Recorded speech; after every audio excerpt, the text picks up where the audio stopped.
como é que diz? Mentindo para ela. Então, e a outra grande coisa que a gente acaba fazendo é achar que a gente controla. A gente tá vendo aí, pelo esse pouquinho que eu pude assistir, que a gente não controla é nada, né? Nem vocês que são os estudiosos da tecnologia, né, estão aí dizendo o tempo todo que a gente não controla tudo, quanto mais um pai e uma mãe que é leigo na sua relação com o seu filho, que muitas vezes o adolescente sabe muito mais a respeito dessa tecnologia do que o próprio pai e a própria mãe, que não nasceu nessa tecnologia, quer dizer, nasceu no comecinho dessa tecnologia, mas ainda não tem o mesmo domínio que tem esse adolescente em relação a isso, né? E aí eu comecei a pensar, não, a gente tem, qual é um dos grandes problemas, né, desse desconhecimento? É que quando os nossos meninos e meninas começam a se interessar pela sexualidade, pela vida sexual, o que os pais começam a fazer? Meu Deus, tem alguma coisa errada com eles.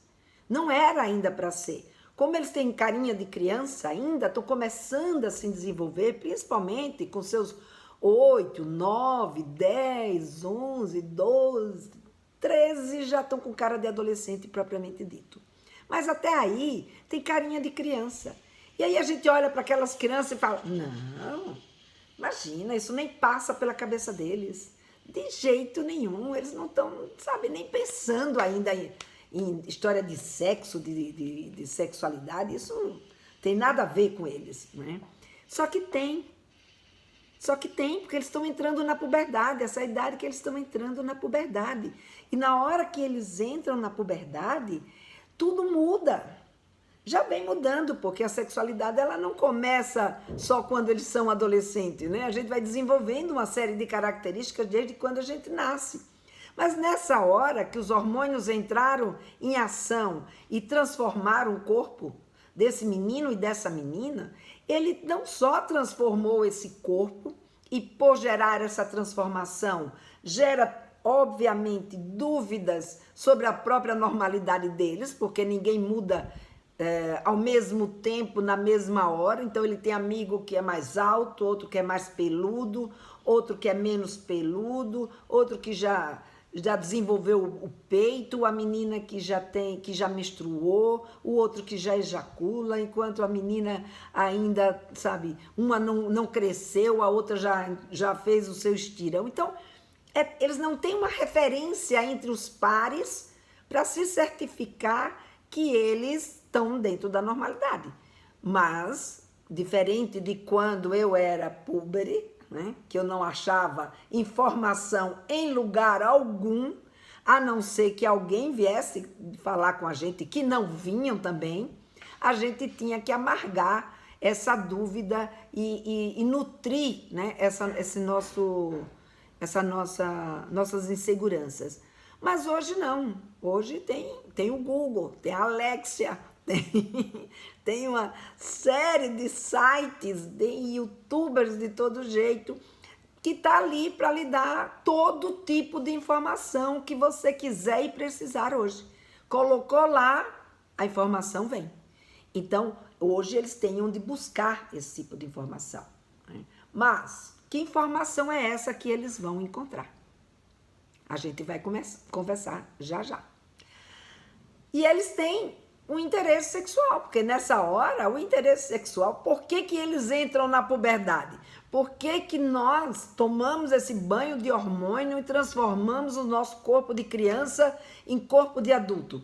Para sermos sexualizados, para nos tornarmos pessoas sexualizadas, para termos interesse sexual, para que quando a gente chegasse na nossa fase adulta, não é, a gente conseguisse se reproduzir. Então, a natureza fez a gente pessoas sexualizadas. Então, um adolescente é precoce, está interessado em sexo, é precoce. Não, ele não é precoce. Isso é da natureza do adolescente. Agora, a forma como ele vai utilizar esse seu interesse sexual, isso pode ser aprendido.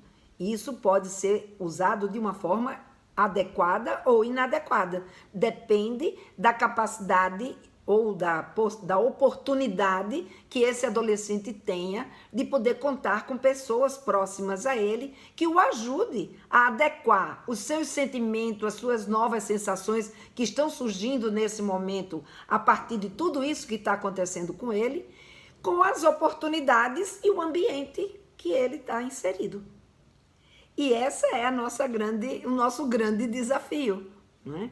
Porque quando a sexualidade chega, ela chega como um tsunami, né, com esse hormônio. E vai não só transformar, né, o corpo dele de criança em adulto, como eu falei, e despertar o interesse sexual, como também vai modificar o jeito de ser dessa criança ou desse adolescente. Então, esse adolescente agora, ele passa a ter um movimento de dentro para fora na busca exatamente do quê? Da sua autonomia, para se tornar uma pessoa autônoma.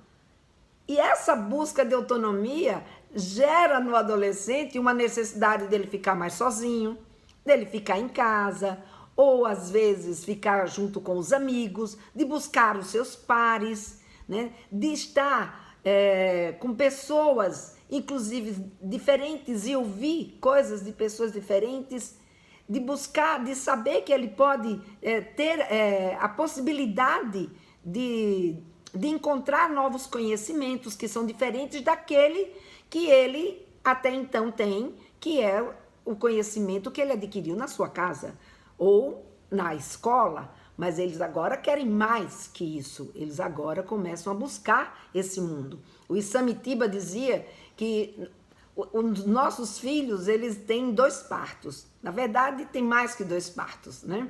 O primeiro é quando ele nasce da nossa barriga, né? Do nosso útero, para o mundo. Para o mundo, não, na verdade, para o nosso braço, onde o pai e a mãe vai lhe ensinar a sobreviver. Vai ensinar a falar, vai ensinar a comer, vai ensinar a caminhar, vai ensinar a fazer uma série de coisas que eles vão ali começando a descobrir o mundo.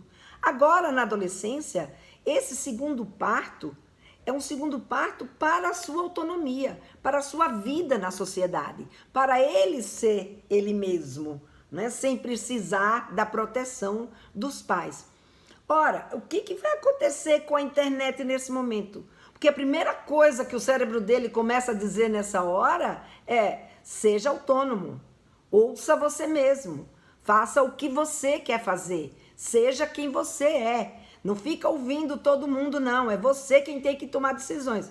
Só que tem uma coisa: que idade tem esse adolescente? Que estrada ele já percorreu? Então, para poder ele treinar essa sua capacidade de autonomia, ele precisa contar com alguém que o ajude a gerenciar a sua vida. Então, diferente de quando eles eram crianças, que a gente de fato determinava como eles tinham que viver, agora, quando eles entram na puberdade, a gente, né, nós adultos, temos um papel que é o papel de gerenciar a vida deles. Então, não adianta mais agora eu simplesmente dizer: ó, você está proibido de usar o seu celular. Você está muito tempo na internet, você não pode mais usar a internet. Porque isso vai entrar por um vidro e vai sair pelo outro. Na hora que você der as costas, a primeira coisa que o adolescente vai fazer é pegar um celular. E se ele não tiver um, ele convida um amigo para ir na casa dele que tem um celular, e aí ele pode usar o celular do amigo.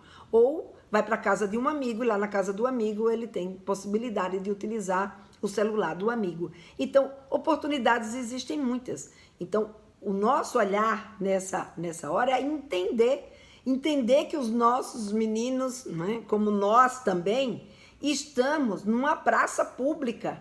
Né? O mundo digital, eu tenho um conhecimento muito restrito dele, mas eu sei que ele é um mundo como é o nosso mundo presencial, com uma diferença muito grande, né? Que é o fato dos adolescentes poderem passear nessa praça sozinhos, sem ninguém do lado dele.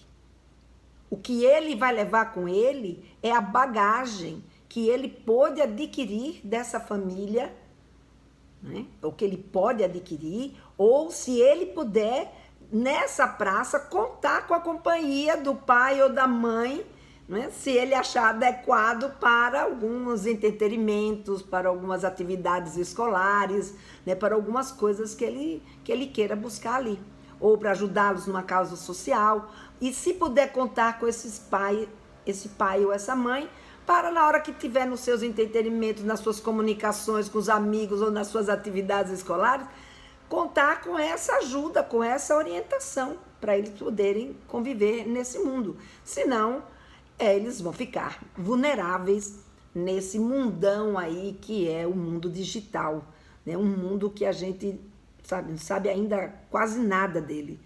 Principalmente nós leigos não temos a menor ideia, né, do quanto essa praça é tão grande e tão rica, né? Porque eles conseguem coisas nela, né, que são incríveis. Eles circulam aí por um universo de informações, acompanham e descobrem personalidades com uma facilidade muito grande, né? Pode estar junto com seus pares, saber mais sobre os jogos preferidos deles, aperfeiçoar e compartilhar os seus talentos. Então hoje ninguém precisa ser mais convidado por uma rádio, uma televisão para poder mostrar os seus talentos. Vai lá, abre um canal no YouTube e se apresenta, né? E tem lá seus milhões de seguidores. E com isso ganham dinheiro, monetizam, acontece. Ou seja, a vida no mundo digital é uma vida muito rápida e muito dinâmica, e que eles têm total acesso a isso. Total acesso a isso. Mas tem um perigo da internet. E qual é o grande perigo da internet? São as pessoas mal intencionadas, né? Mas eu resolvi botar aqui como criminoso sexual mesmo.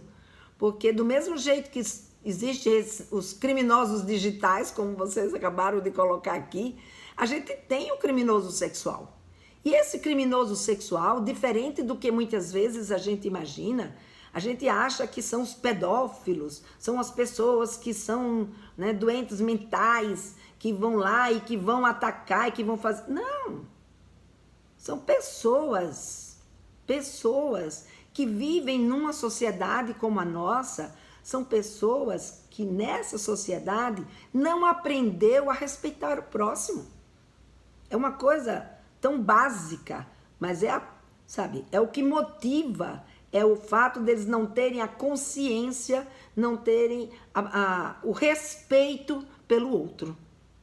E se achar pela sua cultura, principalmente, aí eu vou trazer a questão, né, de gênero, principalmente os homens, não aprenderam principalmente que eles precisam respeitar as mulheres, precisam ter cuidado, né, nas suas relações com as outras pessoas e também com elas. E aí o que a gente vê muitas vezes acontecer? Ou ter cuidado pelo quem é mais novo, quem ainda não sabe como circular, e não tomar proveito da sua inocência e proveito do seu desconhecimento sobre a sua sexualidade e o mundo da internet e cometer crimes com essa pessoa nesse ambiente. Não é? E aí a gente vai ver, eles vão em busca de informações? Vão.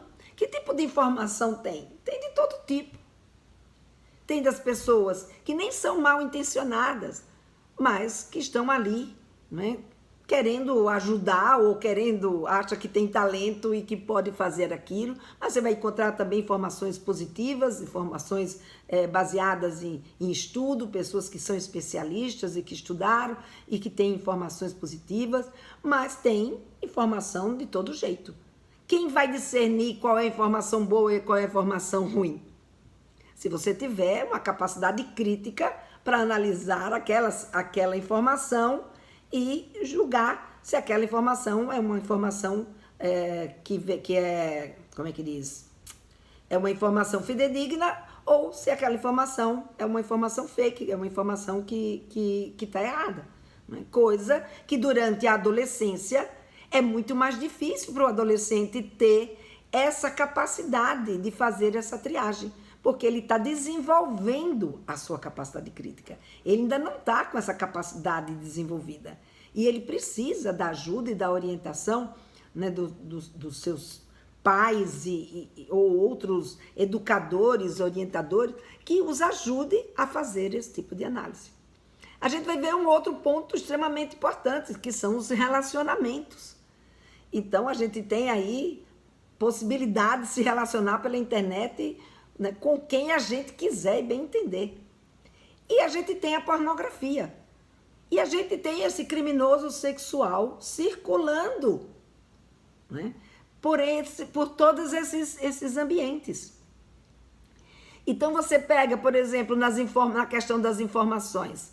O que a gente tem que ver como pais, né, ou o adolescente, o que ele tem que ver? De onde vem essa informação? Qual é a qualidade, né, dessa informação que está sendo assistida?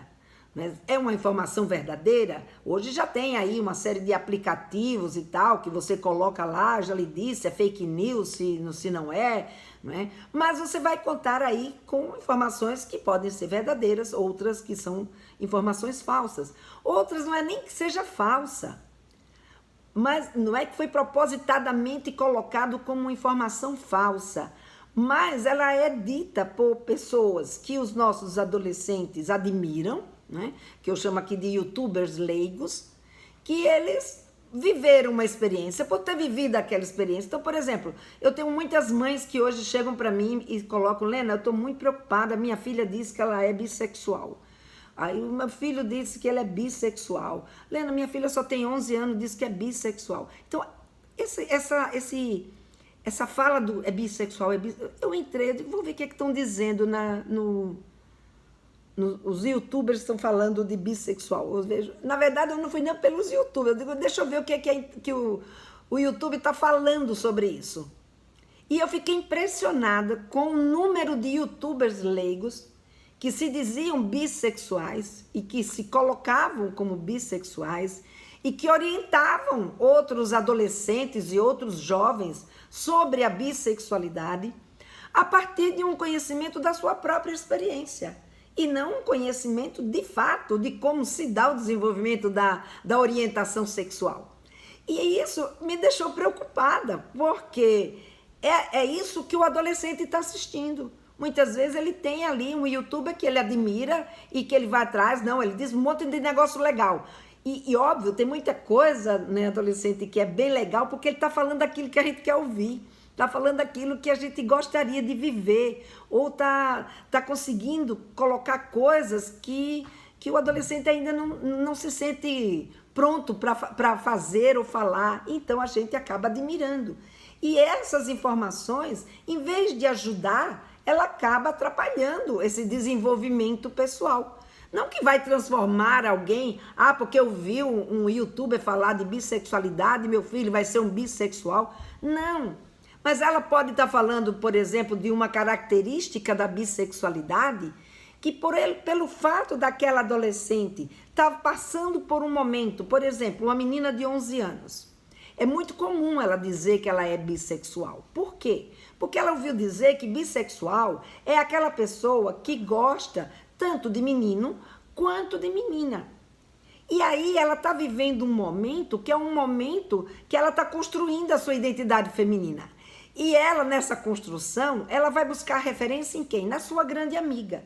E essa grande amiga é uma figura que ela admira muito. É uma figura, sabe, que a vida não tem graça se essa grande amiga não estiver junto.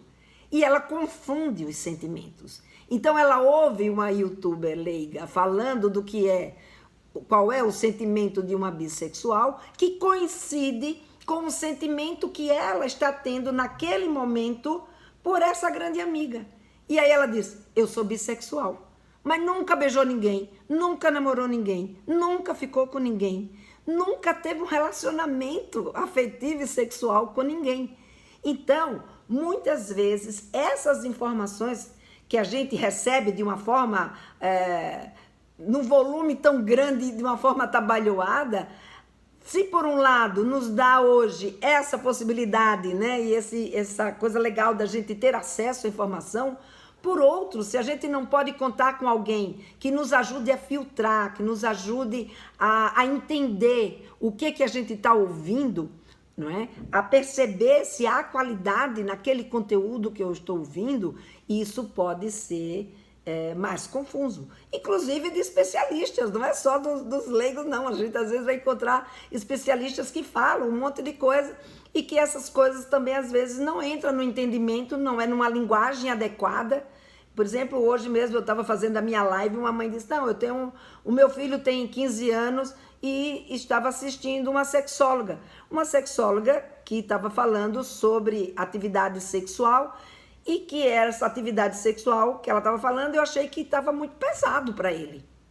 Digo, mas essa sexóloga, ela não fala para adolescente, ela fala para adulto. Então os pais têm que entender, a gente não pode criticar a sexóloga, a gente tem que criticar quem está fazendo a filtragem, né, para esse garoto ou essa garota. Então, as informações, tem muita informação. Hoje tem o que você quiser saber. Agora, precisa saber de onde vem, né, essas informações. Uma outra coisa com relação aos relacionamentos, a gente vai ver, né, que a possibilidade de se relacionar hoje, eu, por exemplo, estou aqui num sítio, que é um sítio que fica distante da cidade. Se eu quiser me relacionar com alguém, eu boto aqui num aplicativo desse de relacionamento, digo onde é que eu estou, mando lá as minhas características, não sei o que lá, deu match, tá? Qualquer coisa já está aqui em 2 segundos, né? Quem está próximo. Então, a gente vê que hoje essa facilidade é incrível. Por um lado, é maravilhoso, né? Mas por outro, e mais, a gente no conforto da nossa casa, não tem nem que se arrumar, não tem que fazer nada. Se quiser, você nem aparece.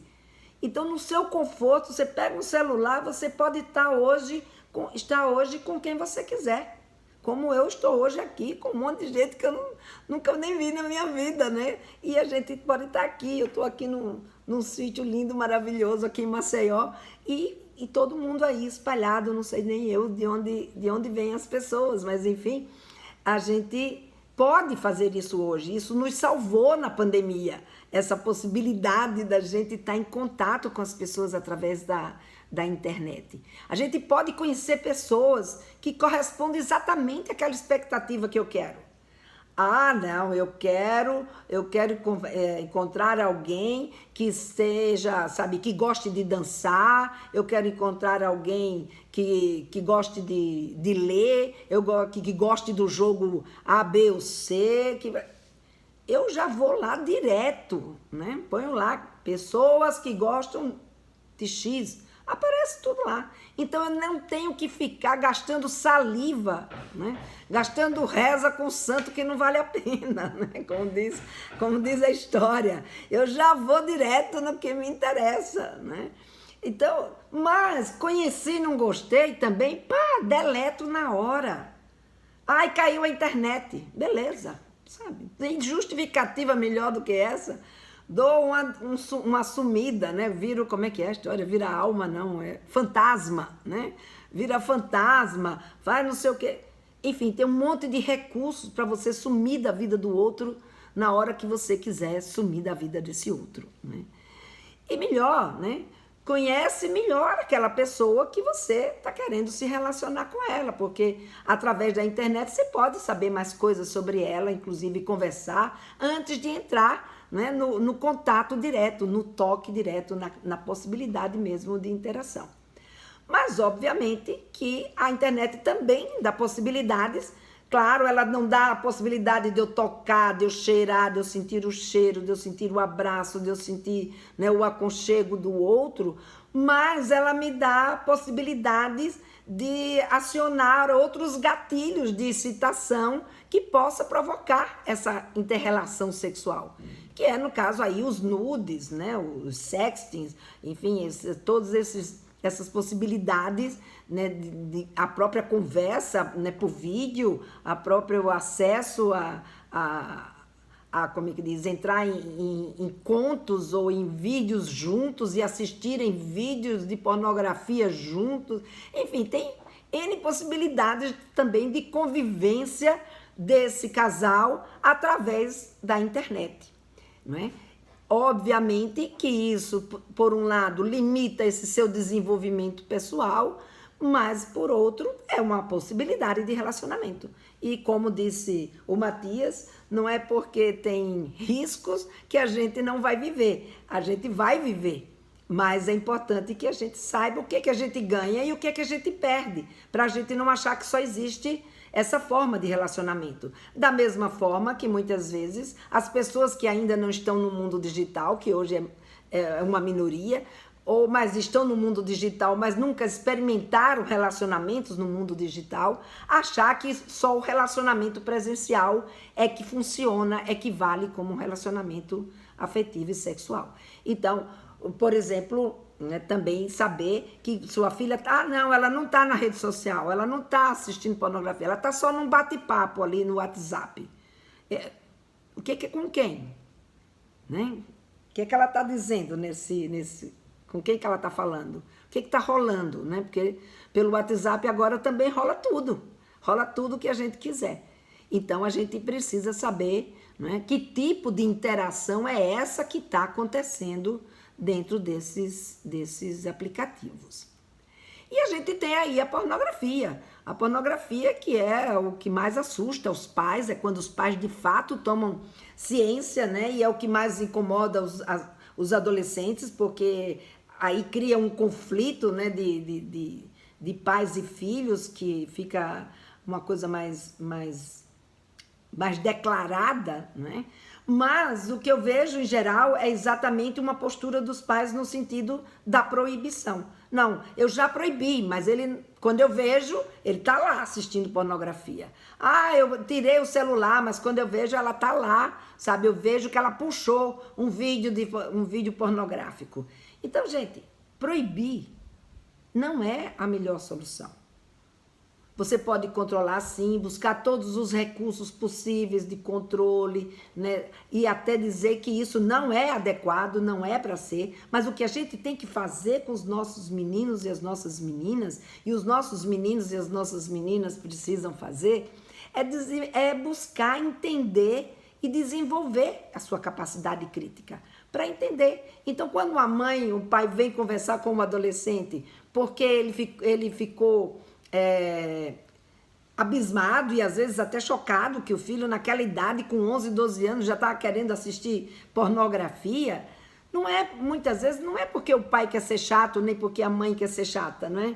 É porque, na verdade, ele precisa e quer saber o que é que ele está assistindo e poder explicar o porquê que não é adequado o adolescente assistir esse tipo de situação. Então, o papel do adulto junto ao adolescente é o de gerenciar, é o de trazer para ele essa consciência crítica. E do adolescente para com o adulto é de trocar, né? É de dizer o que era que estava vendo, o que foi que ele entendeu daquilo que ele estava assistindo, para que ele possa ser ajudado. Porque por mais que a gente queira ser, aos 11, 12 anos, 13, 14 ou 15, independentes, a nossa estrada ainda é muito curta. A gente ainda viveu muito pouco.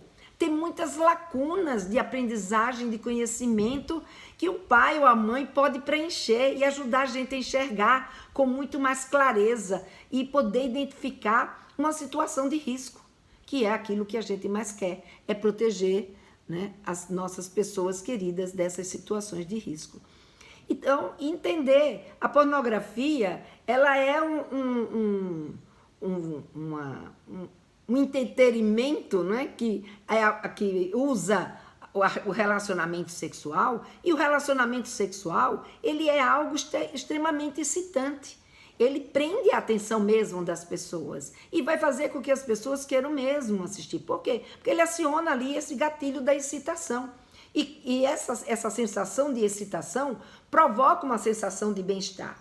Mas à medida que a gente vai assistindo, a gente vai também buscando cada vez coisas novas. E coisas mais novas, e coisas mais diferentes. Então, só entre pessoas não tá bom. Vamos lá botar entre pessoas e animais. Não pessoas e do jeito A. Não só carinho, não. Agora vamos ver do sadomasoquismo. E assim vai ampliando. Você entra num site pornô, você vai ver as possibilidades, né, de filmes que existem nesse site. Então, o que vai acontecendo? Isso é porque quando a gente assiste a pornografia, e a gente aciona esse gatilho, o que vai acontecer é que a gente vai sempre desejando buscar coisas mais excitantes ainda. Então, isso daí leva a pessoa a uma condição de vício. E esse vício pela pornografia faz com que as pessoas, na vida real, quando vai pôr em prática a sua atividade sexual, ela está muito distante, que chega perto do impacto e da excitação que a pornografia pode causar na nossa vida. E aí a gente acha sem graça aquela relação com o parceiro presencial, principalmente na adolescência, quando você não tem essa capacidade crítica de entender que aquilo dali é um filme criado com este propósito, com este princípio, e a vida da gente é uma vida que depende da nossa experiência, do nosso conteúdo, dos nossos valores, dos nossos conceitos, da forma como a gente lida. Então, isso é uma coisa que a gente precisa, né, trazer para os nossos meninos. E entender quando isso se torna um vício, quando isso se torna um vício, ao se tornar um vício, isso impacta no desenvolvimento pessoal do adolescente. Então, o adolescente que se vicia na pornografia, além de trazer esses conceitos, né, essa conceituação para ele de uma forma equivocada, isso ainda pode gerar um impacto no próprio desempenho sexual dele. Então, ele não só impacta no sentido de como ele constrói a sua pessoa sexual, né? De como ele vai se relacionar com as outras pessoas, como afeta o próprio desempenho. Então, tem pesquisas que mostram, né, principalmente os homens, com problemas de disfunção erétil, de não conseguir ter relações sexuais em função, né, dessas circunstâncias do vício aí ligado à pornografia. Então, esse é um ponto que é importante da gente estar atento, né? Tanto os adolescentes estarem atentos, porque quanto mais cedo se vicia, maior é o impacto tanto no desenvolvimento pessoal quanto no desenvolvimento sexual desse adolescente ou dessa adolescente. E como a gente pode lidar, né? Então, eu sempre falo, quem sabe mais aproveita mais. Né? Então, quem sabe mais sobre o mundo digital, aproveita mais a utilização, né, de todos os recursos que ele pode nos dar, como quem sabe mais sobre sexualidade também pode aproveitar muito mais na sua relação com seus filhos, na sua relação com as outras pessoas, e negociar os seus valores, os seus limites, né, desenvolver essa capacidade crítica dos seus filhos, a habilidade dessa percepção dos riscos, das reações, né, que são seguras, e estabelecer uma ética de convivência. E aí aqui, sim, só para a gente fazer um exercício mais prático, que a Karina falou tanto que o bootcamp era um momento de exercício, mas eu acabo falando demais e... Se você quiser interromper alguma coisa, você fala, não, tá, Karina? Tô aqui. Eu ia até perguntar uma coisa para você, que na verdade, assim, é tanta informação que a gente precisa saber, né? Essa questão, tem muita desinformação, né, Helena? Quer dizer, as pessoas buscam, o adolescente vai assistir um vídeo, acha que a realidade é aquilo. É a mesma coisa quando entra no Instagram e você vê a vida de alguém sendo filmada lá 24 horas, a pessoa toda maquiada, como se acordasse assim, né? Vida perfeita, sempre. É a mesma coisa, né, no fundo, né? Você obtém informação de pessoas quaisquer, né? No YouTube, por exemplo, né? Estou usando o YouTube, mas tem inúmeros, TikTok é um deles, né? No Instagram também. São pessoas comuns, né? Que não têm informações técnicas para passar, né? Então, você acaba sendo influenciado, né? Que é o tal do influencer. Acaba sendo influenciado incorretamente, né?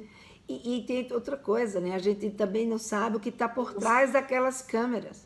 Então, como a gente não sabe o que está por trás das câmeras do Instagram, do YouTube e tudo mais, a gente não sabe. Então, a gente vê ali mulheres fazendo cara de sorriso. Não é? Mas a que preço, a que custo o que existe por trás de uma filmagem de pornografia. Então, esse é um conhecimento que é importante que os pais tenham para passar para os seus filhos, para eles conhecerem como é que é feito um filme de pornografia. Então, eu lembro que uma vez eu estava fazendo uma live sobre pornografia, eu fui vendo, eu elenquei, acho que mais de 15 assuntos fantásticos para a gente conversar com os nossos filhos. Então, a primeira coisa que eu digo para qualquer mãe, né, por exemplo, essa mãe que pegou essa filha de 10 anos assistindo pornografia na internet, ela disse, Lena, entrei em pânico. Entrei em pânico, eu não sabia o que fazer, catei o celular da mão dela, já botei de castigo. Digo, você começou pelo pior jeito, né? Infelizmente, eu sei que essa é a reação natural que a gente tem em função daquele histórico, né? Daquele lugar que a gente se sente confortável, que foi o que nos ensinaram, que isso não era coisa para ser vista por ninguém e que, portanto, muito menos por uma criança de 10 anos.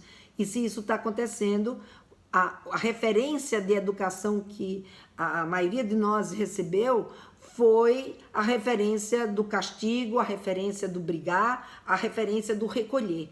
E isso não ensina. Isso só provoca raiva, irritação, mas não ensina, né? Dá uma segurada, né? Segura um pouco ali, mas não resolve. O que resolve é a educação voltada para essa consciência crítica, né? E essa mãe, ela não parou para observar. Na hora que a gente vai, pega a gente ali de surpresa, porque a gente não se prepara para a chegada da adolescência, né? A gente se prepara para aquele primeiro parto, mas para o segundo parto dos nossos filhos, ninguém se prepara. E aí diz assim, eita, de uma hora para outra meu filho virou adolescente. Não, a adolescência dura 5 a 6 anos. A puberdade começa entre 8 e 9 anos. 2 anos antes de nascer os pelinhos, a gente já vai vendo ali que já começa a ter uns comportamentos diferentes. 2 anos antes, a menina É que a mãe enxerga a criança e depois o adulto. Para ela continua criança. Pois é. Então, se ela tem 10 anos... Você pega a criança assistindo um filme, né? Uma pornografia ali na internet, liga para a Lena, porque essa é a única solução. Não sabe o que fazer. Já deixa o seu contato aqui. Eu sei que os contatos dos palestrantes estão lá na página, mas a gente precisa saber o que fazer, né? Exatamente. E uma das primeiras coisas que eu sempre digo para elas é, observa, né? Nessa idade, essa menina... Ela é capaz, sim, de saber o que é sexo, ela sabe exatamente o que é que ela está assistindo, porque essa mãe achava que ela ainda nem sabia de onde vinham os bebês. Então, você vê o grau de ingenuidade dos pais em relação ao momento de vida dos seus filhos é uma coisa muito fantástica em termos de dissonância, entendeu?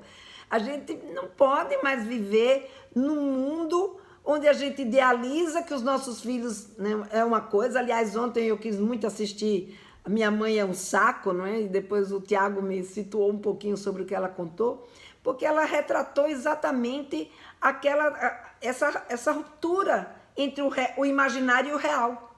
Então, você idealiza o seu filho, se relaciona com esse filho que você tem idealizado e quando você se depara com o filho real, você rompe. Porque não consegue ter essa sincronia. E isso afasta os pais. Aí não é aborrecência. Não é aborrecência. Não existe aborrecência. O que existe são pais despreparados. O adolescente está passando por um momento que é um momento de vida de transformação. É só a gente pensar, caramba, o meu pé hoje estava de um tamanho, quando eu fui cumprimentar o outro, eu achei que tinha um tamanho, eu pisei no pé da pessoa, porque a sensação que você tem é uma e a realidade daquela transformação já é outra. Ela acordou de manhã, não tinha nada, e quando chega de noite já começa a sentir que o seiozinho dela começa a dar uns sinais, que é isso? E com quem que eu falo? Não tem com quem falar. Ela tem que ficar lá, imaginando sozinha. Então, ela vai criando também os seus fantasmas. Então, é natural, no momento que esses hormônios estão ali provocando uma série de transformação para virar mulher ou ele virar homem. Do mesmo jeito que eles receberam um banho de hormônio quando estava no nosso útero para nascerem com características sexuais masculinas e femininas, que são as primárias. Agora, nesse momento da adolescência, são as características sexuais secundárias que eles estão formando e pondo em ativa. E aí o que nós, como adultos, queremos dos nossos adolescentes? Gente, não pode se interessar por sexo, não é normal. É precoce. Não, não é precoce. É da natureza do adolescente. Foi para isso que a natureza nos fez. Pessoas para se tornarem sexuadas, para se tornarem atraentes, para aprender a se relacionar uma com as outras e poder constituir uma nova família. Né? Gerar filhos, manter a espécie e assim a gente dar continuidade. Então, a gente ter esse conhecimento, a gente se preparar para esse interesse sexual dos nossos filhos, essa sexualização dos nossos filhos, é que vai ajudar os nossos meninos e as nossas meninas a lidar, seja com a internet ou na vida presencial, de forma adequada com o seu comportamento sexual. Aí, Helena, vai ficar tudo lindo, 100%? Claro que não. Nós somos seres humanos, vamos estar o tempo inteiro tentando infringir. A gente vai estar tentando ultrapassar os nossos limites. E se não tiver quem nos oriente nessa situação, a gente ultrapassa os limites mesmo e pode se machucar, e se machucar muito feio. Né? Dá de cara aí na internet com um criminoso que a gente já viu tantas vezes, tantos casos, né, de situações drásticas que acontecem porque aquela pessoa não compartilhou com ninguém com quem ela estava se relacionando e se encontra às escondidas com alguém que lhe provoca uma situação muito ruim. Então, pegou ouvindo, assistindo pornografia, fazendo qualquer tipo de comportamento, né? Pergunta o que está assistindo. Qual é o conteúdo? Senta de mansinho, não é sentar para brigar, não. É perguntar o que está assistindo, mas para saber de fato. Porque muitas vezes a gente, como mãe, como pai, a gente chega lá para conversar, mas o que você está assistindo? Pronto, já ferrou. Não estou assistindo nada. Aí esconde o celular aqui atrás. Não estou assistindo nada. Estava aqui falando com a minha amiga. Não estava falando com a amiga. Mas se a gente chega e diz assim, o que você está assistindo? É diferente. Senta do lado e vai junto vendo o que está assistindo. O que se entendeu disso? Ouve. É a nossa grande ferramenta que nós temos e que a gente não bota em prática. São os nossos ouvidos. Ouve o que o teu filho tem para te dizer. E a partir daquilo que ele te diz, você diz, e você aprendeu alguma coisa com isso? O que você aprendeu? De acordo com o que ele te diz, você vai vendo, observando que emoção que isso causou nele, ou que isso causou nela, para você fazer um diagnóstico do que o meu filho e minha filha de fato precisa de mim. Às vezes a gente está sofrendo por alguma coisa que não tem a menor necessidade da gente estar sofrendo. Né? E aí a gente fazer questionamentos com eles. Né? Qual o risco dele assistir esse conteúdo? Pergunta, tem risco você assistir esse conteúdo? Que tipo de risco você acha que tem? E ver o que é que ele sabe. E a gente ouvir. Né? Tem pessoas que invadem o celular de quem, principalmente os adolescentes que estão aqui, que estão vendo que invadem de todo jeito, de toda qualidade. Né? Os programas, o celular, até os exames médicos, quanto mais, né? Quanto mais a vida pessoal das pessoas. Qual é a possibilidade desse criminoso que invade tudo isso, invadir o celular dele? Pergunta para ele. Né? E você, adolescente que está aqui me assistindo, eu pergunto para você, né? Qual é a possibilidade dessas pessoas estarem de olho nas coisas que você assiste? Quem é um criminoso sexual? Alguém que quer lhe machucar, porque essas pessoas, elas têm essa consciência e elas vão lhe machucar. Se você der bobeira, é igual alguém que vai te assaltar. Se você está andando na rua e você não foi treinada, se você não foi, como é que diz? Esperta, né? Para olhar para um lado, olhar para o outro, ver quem tem alguém te seguindo, qual é a atitude daquela pessoa, e você entrar numa situação de risco, essa pessoa vai te pegar e vai te roubar. A mesma coisa vai acontecer na internet com os criminosos. A mesma coisa que acontece na vida presencial, a garota desavisada que anda que está numa rua, que ela está desprotegida e que aquele criminoso viu a possibilidade, viu a vulnerabilidade dela, vai lá e vai atacá-la. Ah, foi porque ela estava de short curto. Não. É porque ele, primeiro, ela pode até estar de short curto, é um direito dela andar como ela quiser, mas ela precisa saber que andar de short curto numa rua escura, numa sociedade onde os homens não aprenderam a respeitar as mulheres, ela está vulnerável a um estupro. Então a gente não prepara as nossas filhas para lidar com os homens que não foram educados a respeitar, a saber o que é consentimento.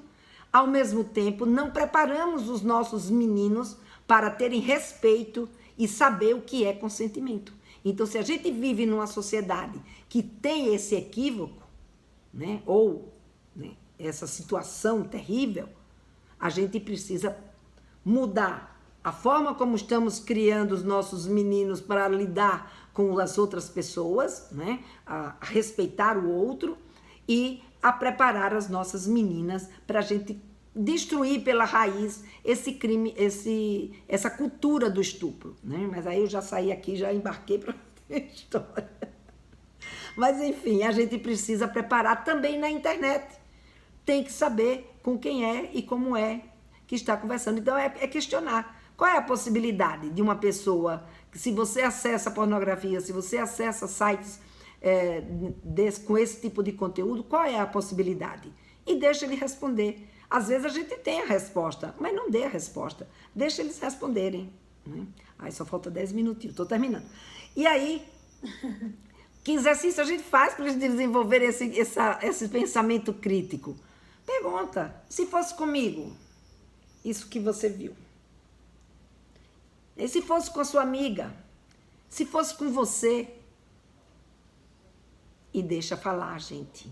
É desenvolver a fala dos nossos filhos, a reflexão, educar para a consciência, a gente educar fazendo eles refletirem e debater. E aí, qual seria a alternativa que a gente teria nesse momento?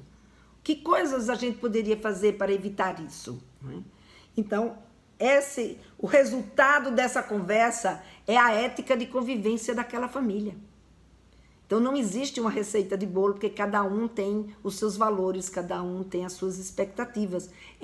Se você não conversa, você não tem as suas respostas. Você só vai encontrar resposta se você conseguir conversar com seu filho e com a sua filha. E o seu filho e a sua filha conseguir conversar com você. Ah, não, eu converso, mas aí é só o pai e a mãe que fala, o filho não tem direito à voz. Não, eles precisam ter voz.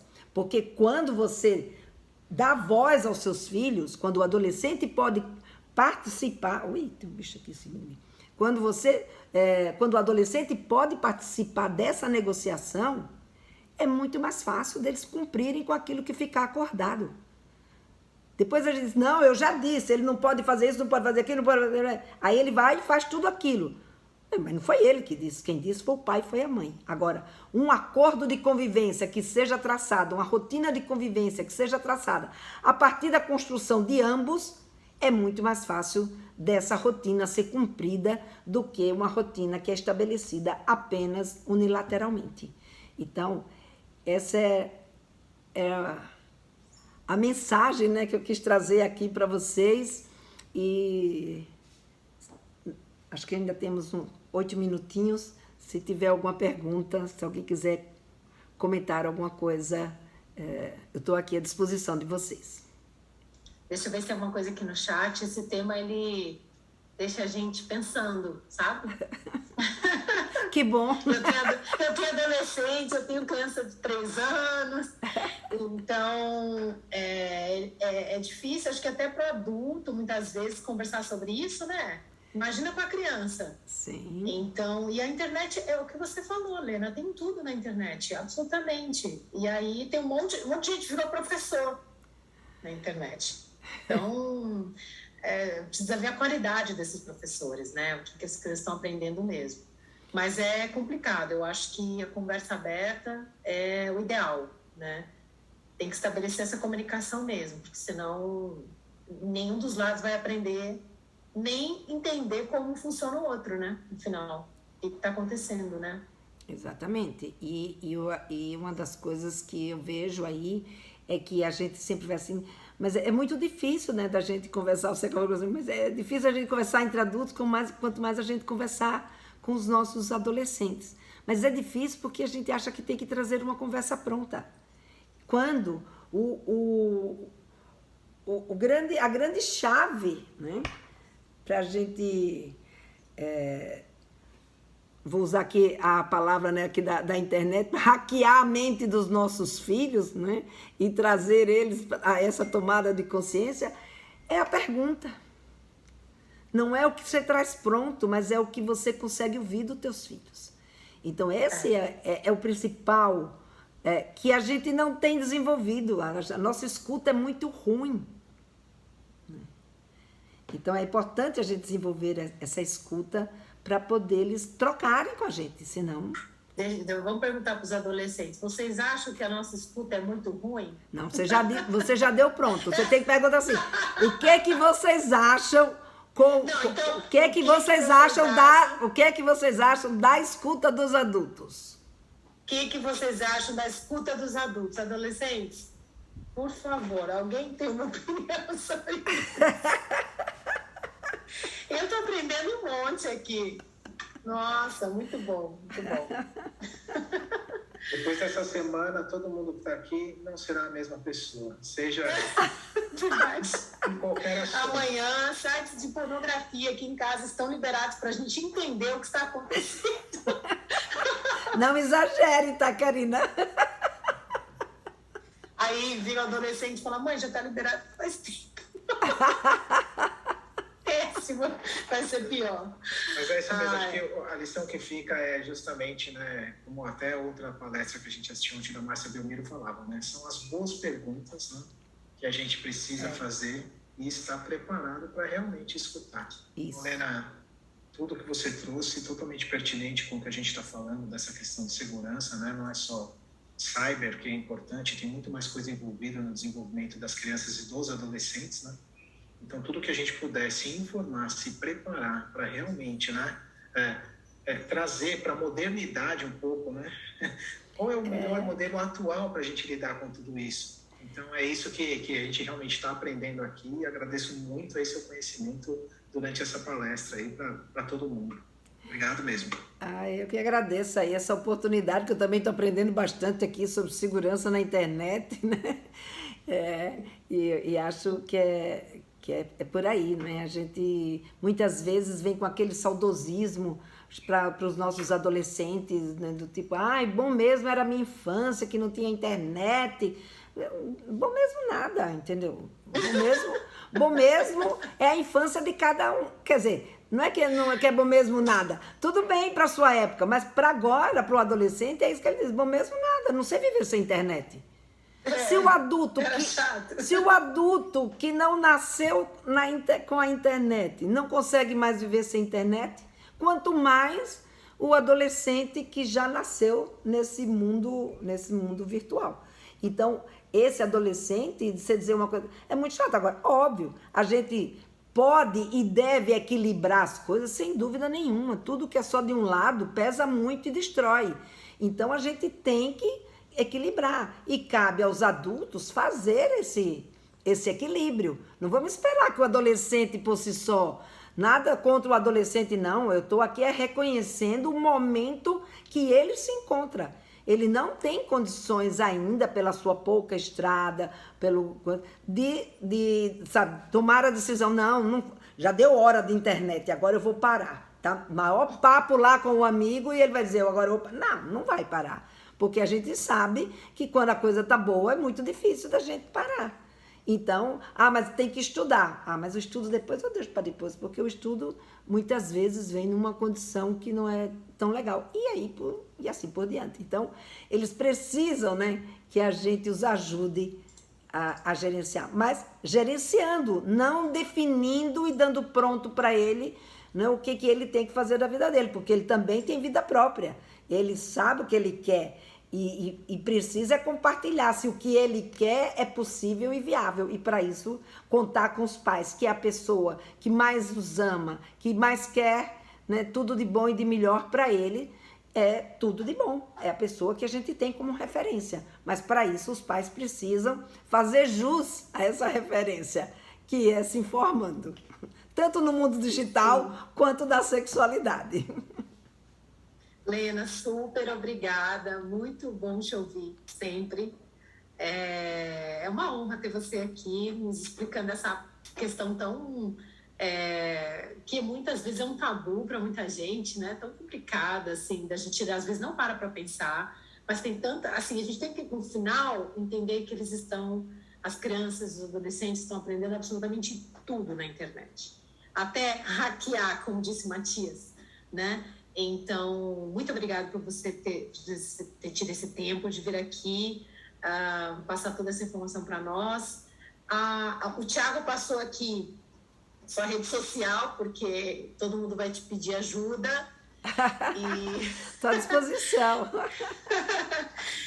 Agradeço um montão. A gente vai agora para a próxima apresentação. Obrigada pela participação e estou à disposição de vocês. Ótimo, obrigada. Agora a gente vai para uma apresentação diferente, sai um pouquinho da trilha de educação e saúde e entra de carreiras. Nós vamos falar de carreira no esportes. Luquide está aí, Lucas Sereno, me fala se eu falei certo, o esportes. Verdade, vamos conhecer um pouquinho dessa vida de gamer. Os pais aqui, vocês estão preparados para ter gamers em casa, trabalhando com isso? Será que é fácil? Será que é difícil? Né? Será que a criança está lá jogando só por jogar ou ela está virando gamer? Como é que é essa história de trabalhar com game? A gente vai saber do Guilherme, que é treinador e orientador de jogadores, e o Luquide, o Lucas, que está aí, ele é jogador profissional, gente, muito legal. Deixa eu ver se eles já estão, vou colocá-los como co-hosting aqui, senão vocês não conseguem falar nem um oizinho aí para a plateia. Peraí. Lucas, deixa eu achar o Guilherme. Aqui, ele já está aqui. Lucas, já coloquei, não sei se você está conseguindo, Lucas, peraí. Alô? Opa, estamos te ouvindo bem, Lucas, sim. Tá ouvindo bem? Sim. É Lu. Ah, tá. É Luca. E tá escrito Lucas. Quem colocou Lucas se é Luca? Não sei.